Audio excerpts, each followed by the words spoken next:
बातचीत करने के लिए अब कोटक महिंद्रा एएमसी के सीईओ इक्विटी हर्षा उपाध्याय मौजूद हैं। उनसे समझते हैं कि पश्चिम एशिया में बदलती परिस्थितियों के बीच अब मार्केट पर क्या रणनीति रहेगी। हर्षा जी, गुड मॉर्निंग। क्या एक सेंस बन रही है कि फाइनली मार्केट का वनवास खत्म हो रहा है, और क्या अब यहाँ से एक अच्छी खासी तेजी की एक्सपेक्टेशन रख सकते हैं, या अभी भी रिस्क फैक्टर्स हैं मार्केट के लिए? गुड मॉर्निंग अनुज। देखिए, जैसे आपने भी बोला, ये पश्चिम एशिया का जो एक कॉन्फ्लिक्ट था वो एटलीस्ट शॉर्ट टर्म के लिए एक तरफ से सीज फायर की ओर बढ़ चुका है, और हमें लगता है कि ये शायद परमानेंट सीज फायर भी रहेगा। तो उस हिसाब से जो जियोपॉलिटिकल एक ओवरहैंग था वो शायद मार्केट के लिए हट गया है। लेकिन जो बाकी जो नेगेटिव्स थे वो अभी भी हैं।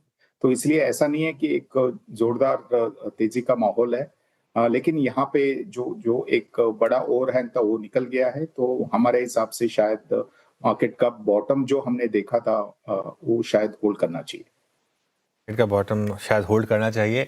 सबसे ज़्यादा शानदार रिकवरी आई हर्षा जी बैंकिंग स्टॉक्स में।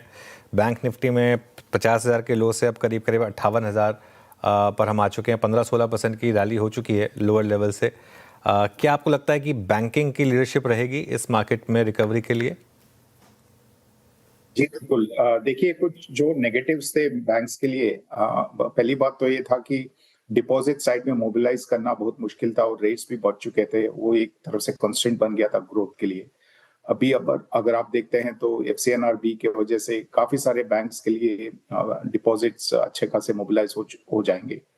उसके बाद अगर आप क्रेडिट ग्रोथ को देखेंगे तो पिछले 6-7 महीने से लगातार हर महीना क्रेडिट ग्रोथ इंप्रूव होते नजर आ रहा है। तो अभी 17% से भी ऊपर का क्रेडिट ग्रोथ चल रहा है। और अगर आपका डिपॉजिट मोबिलाइजेशन ठीक हो जाता है और यही क्रेडिट ग्रोथ कंटिन्यू होता है तो एक अच्छा माहौल बन जाएगा अर्निंग्स ग्रोथ के लिए बैंक्स का, स्पेशली प्राइवेट बैंक्स, जहां पे आप लोगों को पहले नेट इंटरेस्ट मार्जिन का एक कंप्रेशन भी दिखाई दिया था, वो भी नहीं रहेगा क्योंकि यहाँ पे इंटरेस्ट रेट्स नीचे जाने का तो कोई माहौल नहीं बन रहा है।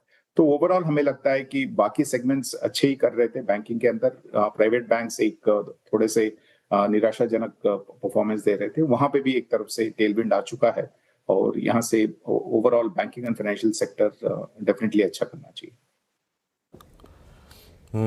अच्छा हर्षा जी, नमस्कार, वीरेंद्र बोल रहा हूँ। जिस प्रकार के नंबर्स और सेल्स फिगर्स के हमें सुनने में आ रही है वाइट गुड्स सेगमेंट में, लुक एट वोल्टास टुडे, आपको क्या लगता है? ये वो स्पेस है जिसमें फ्रैंकली स्पीकिंग आपने पिछले 2 साल में पैसा नहीं कमाया। आपका व्यू क्या है वाइट गुड्स सेगमेंट में इसमें इस वक्त? एक तरह से कूलिंग प्रोडक्ट्स के लिए एक मैक्रो पॉजिटिव तो अभी भी बरकरार है, जहां पे वेदर पैटर्न्स अभी भी काफी अक्यूट समर दिखाई नजर आ रहा है। और उस हिसाब से कूलिंग प्रोडक्ट्स का जो एक ग्रोथ मोमेंटम है वो तो कायम रहना चाहिए। लेकिन यहाँ पे वैल्यूएशन इतने सस्ते नहीं है, इसलिए हो सकता है कि आपका जो अपसाइड है वो एक तरफा नहीं रहेगा और वोलेटिलिटी आपको झेलना पड़ेगा।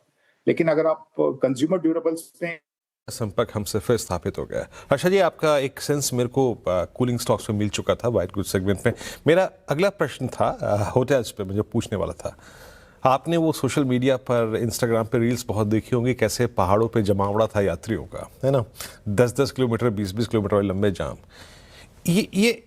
ये हमारी अब आदतों में आ गया है ना। कोई भी वीकेंड, कोई भी एक्सटेंडेड वीकेंड, और खैर तो जून तो था भी हॉलीडे मंथ, ये हमारी आदतों में आ गया। टैरिफ्स को देखिए आप, कहाँ पर है इंडिया में। मेरे ख्याल से इस जोन में सबसे बड़े टैरिफ्स हम ही होल्ड करते हैं। आपका होटल्स पे व्यू क्या है इस वक्त?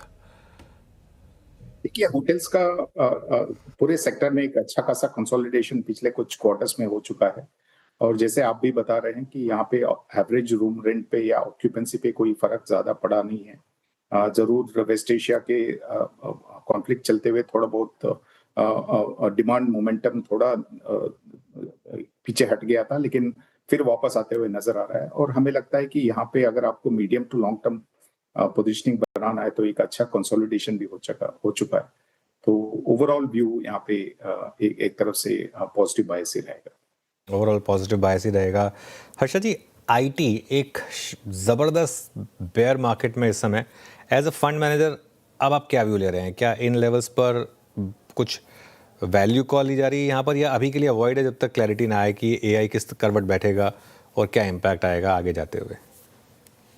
अभी देखिए, पहले भी हमने इस सेक्टर के बारे में डिस्कस कर चुके हैं, तो यहाँ पे स्ट्रक्चरली ऐसा कोई ग्रोथ में बहुत भारी मात्रा में पॉजिटिव मोमेंटम दिखाई नहीं दे रहा है। और हमें लगता है कि जैसे जैसे एआई का डिसरप्शन आएगा, मार्जिन्स पे भी एक तरफ से एडवर्स इम्पैक्ट हो सकता है। तो ओवरऑल स्ट्रक्चरली यहाँ पे कुछ ऐसा पॉजिटिव्स नहीं है। जरूर वैल्यूएशंस करेक्ट हो चुके हैं, लेकिन जो पिछले ग्रोथ पैरामीटर्स थे या प्रॉफिटेबिलिटी पैरामीटर्स थे, वो शायद आगे जाके होल्ड नहीं करेगा। तो उस हिसाब से पिछले जो वैल्यूएशंस का एक रेंज था, उसको देख के वहां पे कुछ इन्वेस्ट नहीं करना चाहिए। तो हमें लगता है कि स्ट्रक्चरली यहाँ पे वीकनेस है। हो सकता है कि बीच बीच में आपको एक शार्प तरीके से रैलीज मिल जाएंगे, क्योंकि ओवरसोल्ड तो हैं ये सब स्टॉक्स, लेकिन वो सिर्फ ट्रेडिंग के लिए होगा। अगर आप इन्वेस्टिंग के हिसाब से सोच रहे हैं, तो अभी भी यहाँ पे कुछ खास पॉजिटिवनेस नहीं दिखाई दे। अच्छा हर्षा जी, आप हमारे मिड कैप और स्मॉल कैप पोर्टफोलियो में एक और स्पेस है, आई मीन दैट्स लॉजिस्टिक्स। उस पर आपका व्यू क्या है? आज डिलीवरी को देखिए आप, हम एक और सरकारी कंपनी के बारे में बात कर सकते हैं, दैट्स कंटेनर कॉर्प। यहाँ पर आपका व्यू क्या कह रहा है इस पर?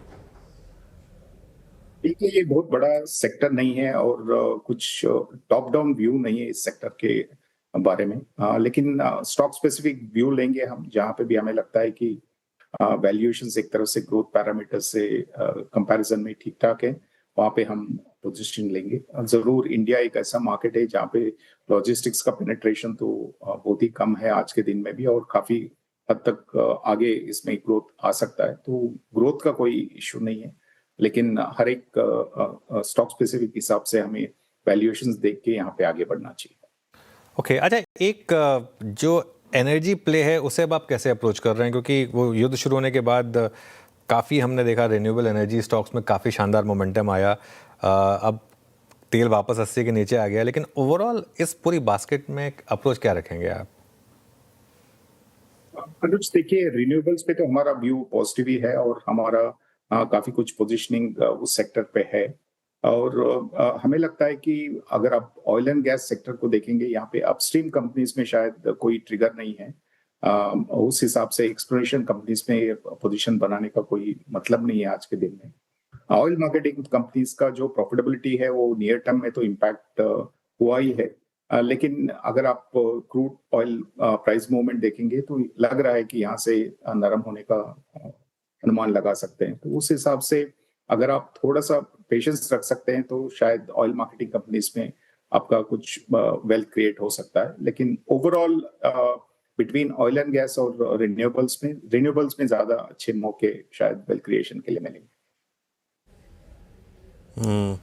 अच्छा हर्षा जी, एक स्पेस और जिसमें पैसा तो बहुत बना है इस पूरे गोल्ड के मूव के साथ, I mean that's gold finance कंपनियां है ना, मुथूट मन्नापुरम।